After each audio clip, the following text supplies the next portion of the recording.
드디어 여리고성이 무너졌어요. 자, 여리고성은 어떻게 무너졌었죠? 7일 동안 빙글빙글 돌기만 했는데 그 여리고성이 무너졌다라고 했었어요. 자, 그런데요, 여리고성이 무너졌을 때, 여리고성에 쳐들어갔을 때 꼭 지켜야 하는 것들이 있었어요. 자, 그중 하나가 바로 여리고성 안에 있는 모든 물건들은 구별하여서 하나님께 바치는 것이었어요. 자, 그런데요, 이스라엘 사람 중에 아간이라는 사람이 있었어요. 근데 그 아간은요, 무너진 여리고성에 들어갔더니 여기저기 떨어져 있는 금과 은과 온갖 좋은 것들을 보게 되었던 것이었어요. 자, 과연 그것들을 본 아간의 마음에요, 어떠한 마음이 생겼을까요? 아, 저거 너무너무 좋아 보이는데 내가 가지고 싶다라는 마음이 생기기 시작했어요. 자, 그래서 하나님께 구별되이 바쳐야 하는 그 물건들을요, 하나씩 가지고 가기 시작했어요. 자, 하나님은 과연 아간이 물건을 가지고 가고 있는 것을 아셨을까요? 모르셨을까요? 당연히 하나님은 그 사실을 알고 계셨어요. 아간이 물건을 훔쳤다는 사실을 아신 하나님께서는 이스라엘을 향해서 이만큼, 아니 그보다도 더 크게 화가 나셨어요. 여호수아는 아간이 지은 죄도 모른 채 두 번째로 싸워야 했던 아이성을 향해서 가기 시작했어요. 여호수아는 이번에도 여리고성이 어떤 곳인지 알아보기 위해 스파이를 보냈던 것처럼 아이성이 어떤 곳인지를 알아보기 위해서 스파이들을 보냈어요. 자, 여리고성을 보고 온 스파이들이 뭐라고 말해줬었죠? 하나님이 여리고성을 우리에게 넘겨주실 것입니다 라고 말했어요. 자, 그렇다면 아이성을 보고 온 사람들은 뭐라고 이야기해 주었을까요? 아이성을 보고 온 사람들은요, 이렇게 말해줬어요. 아이성에는 우리와 싸울 사람들이 별로 없어요. 그 정도면 우리가 다 가지 않아도 될 것 같은데요. 한 2-3천 명 정도만 가도 아이성을 충분히 이길 수 있을 겁니다. 자, 여호수아는요, 이 스파이들의 말대로요, 3천 명쯤 되는 군사들을 아이성 전투를 향해서 보내게 되었어요. 자, 과연 이 전쟁의 결과는 어떻게 되었을까요? 스파이들의 말대로 3,000명쯤이면 거뜬히 이길 수 있는 전쟁이었을까요? 아니었어요. 이스라엘은요, 아이성에게 패배했을 뿐만 아니라 몇 명의 군사들은 그만 돌아오지 못하고 죽음을 맞이한 군사들도 있었어요. 자, 그렇다면 왜 이스라엘은 여리고성보다도 작았던 그 아이성에게 패배하고 말았던 것이었을까요? 3,000명이면 이길 줄 알았는데 왜 아무것도 하지 못하고 패배하고 돌아오고 말았던 것일까요? 자, 그 이유는 바로 아이성 싸움에는 하나님이 없었기 때문이었어요.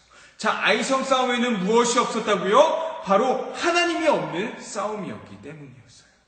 하나님을 건너뛰어버리고 바로 전쟁에 나갔기 때문에 그 전쟁은 이길 수 없었던 것이었어요. 자, 여리고성이 이길 수 있었던 이유는 무엇이었나요? 바로 하나님이 함께 해주시는 전쟁이었기 때문이었어요. 자, 아이성을 보고 온 스파이들의 말에서도 바로 하나님을 건너뛰어버렸던 그 모습을 우리는 살펴볼 수가 있어요. 여리고성을 다녀온 스파이들은 이렇게 말했어요. 하나님이 여리고성을 우리에게 넘겨주셨습니다. 하지만 아이성을 다녀온 스파이들은요, 아이성에 있는 사람들 우리가 다 가지 않아도 될 것 같은데요, 2-3천 명이면 우리가 충분히 이길 수 있습니다. 아이성을 다녀온 스파이들의 말 속에는 무엇이 빠져 있을까요? 바로 하나님이 빠져 있었어요. 아간이 죄를 지었었어요. 하나님께서는요, 분명히 하나님께 구별되이 바쳐야 되는 것들이니까 너희들 절대로 손대지 마 라고 말씀해 주셨는데요. 하지만 여리고성이 무너졌을 때 아간에게는 하나님의 말씀은 없는 것이 되어버렸어요.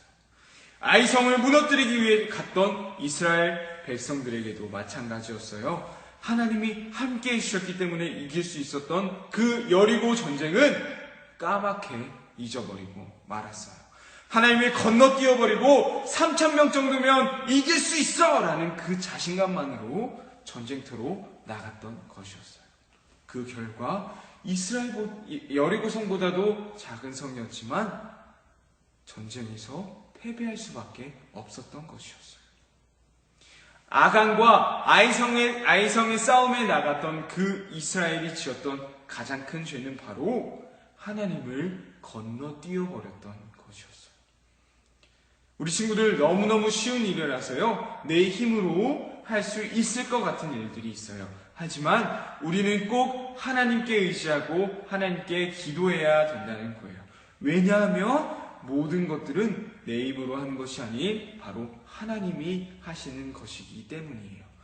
쉬운 일을 하더라도 하나님을 기억하고 하나님께 가장 먼저 기도할 수 있는 우리 유년부 친구들이 되길 간절히 소망합니다.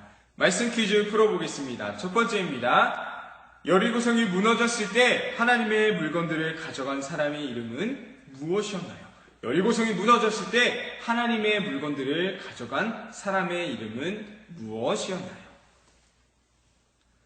두 번째입니다. 여리고성을 다녀온 스파이들과 아이성을 다녀온 스파이들의 차이점, 다른 점은 무엇일까요? 여리고성을 다녀온 스파이들과 아이성을 다녀온 스파이들의 다른 점은 무엇이었나요? 마지막 세 번째입니다.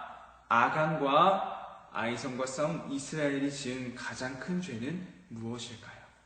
아간과 아이성과 싸운 이스라엘이 지었던 가장 큰 죄는 무엇일까요? 우리 친구들 말씀 퀴즈 풀어보면서요, 오늘 말씀 다시 한번 꼭 기억할 수 있었으면 좋겠습니다. 아무리 쉬운 일을 하더라도요, 바로 하나님이 없다면 우리는 아무것도 할 수 없을 거예요. 우리의 힘으로 한다고 생각하지만 결국에는 하나님께서 하시는 것이기 때문이에요. 어떤 일을 하더라도 하나님을 의지하면서 가장 먼저 하나님께 기도할 수 있는 우리 유년부 친구들이 되길 간절히 소망합니다.